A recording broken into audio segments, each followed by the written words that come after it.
ሰላም አለይኩም ወራህመቱላሂ ወበረካቱ። እንዴት ቆያችሁ? ትናንትና ማታ ዮኒ ማኛ ምን ያክል በኦርቶዶክስ ደስተኛ እንደሆነ ሲናገር ነበረ። ይህን ያለው ደግሞ ላይቭ ላይ ባለሴጋውን እፎይን አቅርቦ ሙስሊሞች ወንድ ከሆናችሁ ኑ ተወያዩት እያለ ሲፎክር ነበረ። እንግዲህ ዮኒ ማኛ ይህን ያደረገው ባለሴጋው እፎይ ከሙስሊሞች ጋር ተወያይቷል፣ ሙስሊሞች ወደው ተወያይተዋል፣ በህግ አይጠየቅም ለማለት ፈልገህ ከሆነ አምሮህ ይቀራል።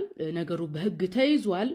ሶሻል ሚዲያ ላይ ወጥቶ ከጎግል ለቃቅሞ በእስልምና ላይ የዋሸው በነብዩ ላይ የዋሸው ህግ ፊት ዳኛ ፊት ቀርቦ የዛ ጊዜ ይታያል። የኢትዮጵያ ህዝብ እያየ በዳኛ በጠበቃ ፊት ውሸቱ ይጋለጣል።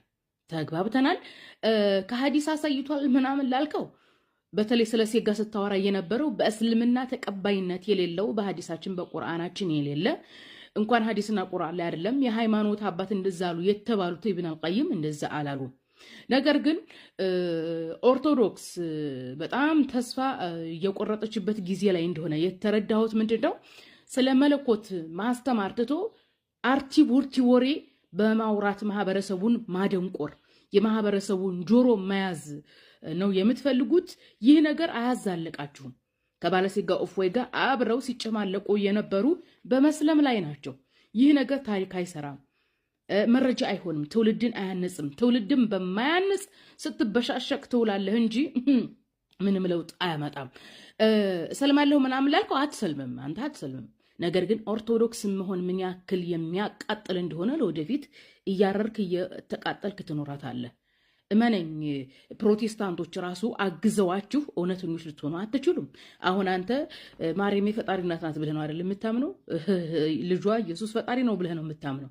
ይህ መጽሐፍ ቅዱስ ላይ የለም፣ ከሐዋርያት የተገኘ አስተምሮ አይደለም። አንድም ሐዋርያት ማርያም የፈጣሪ እናት ናት ብሎ አያምንም።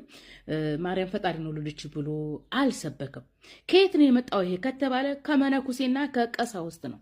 እያንዳንዱ ተተኪ ትውልድ አካዳሚካሊ የሚገዛው ታሪክ የሚገዛው ትውልድ ይህንን ሲያነብ ምን እንደሚከሰት አንተ መገመት አትችልም። ኢትዮጵያ ውስጥ ገዥውም ክርስቲያን፣ ዳኛውም ፖሊሱም ክርስቲያን ነው። ሙስሊሙ ማህበረሰብ መብቱ ቢነካ ዞር ብሎ የሚያየው የለም። ባለሴጋ እፎይ እስካሁን በህግ ጥላ ስር ስላልዋለ እውነተኛ መስሎ ከሆነ ተሳስተሃል። ዳኛውም ገዥውም ፖሊሱም ክርስቲያን ስለሆነ የኛን መብት